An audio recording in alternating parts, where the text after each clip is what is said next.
Cette recherche-là, puis cet article-là vient d'un grand projet partenarial de recherche sur la formation, l'éducation à la citoyenneté chez les jeunes. Donc, le projet partenarial allie à la fois des gens de l'université, mais des organisations communautaires, des organisations collectives qui font différentes expérimentations de formation des jeunes à la citoyenneté. On s'est demandé, à travers ces différentes expérimentations-là, qui sont toutes différentes, là, on s'est demandé quelle est la conception du citoyen qui est portée par ces expérimentations-là. Donc, en d'autres termes, quelles sont, on a regardé plus précisément, c'est quoi les normes puis les valeurs derrière le dispositif pédagogique qui vise à former des citoyens, des jeunes citoyens.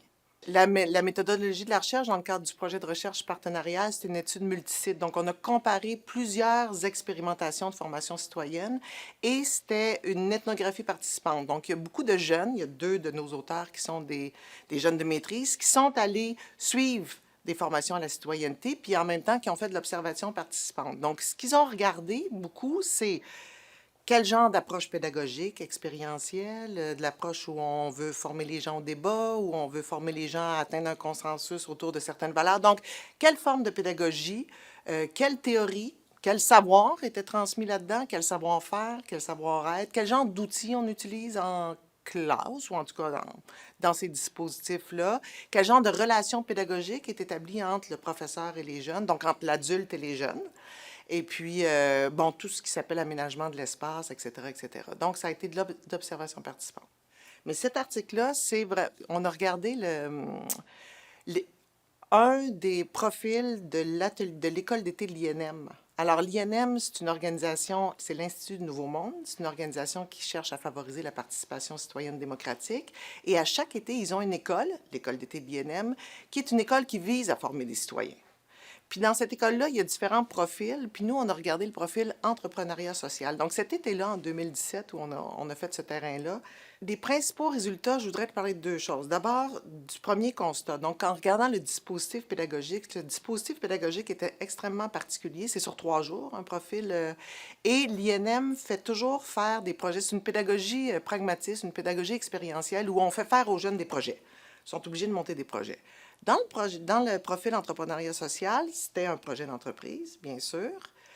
Et sur 3 jours, quand on regarde le dispositif pédagogique, il n'y a pas beaucoup eu de discussions, il n'y a pas beaucoup eu de débats. Il y a eu, d'une part, une pédagogie par role model, est-ce qu'on pourrait dire ça comme ça? Donc, des entrepreneurs sociaux qui sont venus parler de leur expérience et auxquels les étudiants pouvaient s'identifier. Puis on a analysé un peu les discours de ces entrepreneurs-là, ce qu'ils sont en train de dire aux étudiants. Donc, quelles qualités on valorise, quelles valeurs. Bon. Et sinon, quand il y avait des discussions de groupe, parce qu'il y en a eu beaucoup, c'était cadré par des outils qui sont les outils de l'entrepreneuriat social qu'on connaît. Le business model, l'impact gap Canva, ils étaient obligés de construire un pitch. Donc, c'est des discussions, mais c'est des discussions qui sont cadrées. En une phrase ou deux, le résultat de cette observation, c'est que finalement, les compétences qu'on cherche à développer à travers une formation comme ça, c'est des compétences entrepreneuriales, c'est-à-dire être capable de monter un projet d'affaires puis d'être capable de pitcher là-dessus.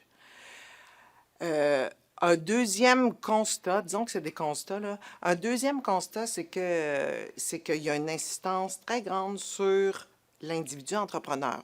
Donc, lui, ses valeurs, se trouver lui-même, trouver sa voie, développer son projet, aller chercher, convaincre de l'utilité de son projet, aller chercher des barrières de fonds pour son projet. Bon, donc, une insistance sur l'individu, le développement de capacités qui sont entrepreneuriales. Puis quand on forme des jeunes à développer des compétences entrepreneuriales, on n'est pas en train de les former non plus à délibérer, à débattre. Donc, tu sais, c'est des compétences assez particulières. Quand on parle des normes, des conventions, mettons, qui sont derrière cette formation-là, la première chose, c'est que euh, les besoins sociaux sont vus comme des besoins de marché ou une opportunité de marché. Ça, c'est la première chose. Ensuite, ceux qui vont juger de la pertinence, admettons, de ces besoins-là, c'est les bailleurs de fonds. Donc, ce n'est pas les personnes qui sont en train de vivre les problématiques. Il n'y a pas de discussion démocratique à partir d'un certain nombre de critères de justice. C'est les bailleurs de fonds qui jugent. Puis dernière chose, dernier présupposé, c'est que on peut encapsuler une problématique sociale extrêmement complexe dans un plan d'affaires, puis dans un pitch qui dure 3 minutes. Donc, c'est beaucoup de présupposés là. Et pour répondre à la question du citoyen qu'on s'est posé au départ, de quel type de citoyen on forme, bien, on forme des entrepreneurs. Fait que c'est sûr que dans les résultats, tu sais, il y a une tension, on a identifié une tension incroyable entre le projet de former des citoyens démocratiques puis le fait de finalement former des entrepreneurs qui ont un projet socio-économique. Ça, c'est la première chose.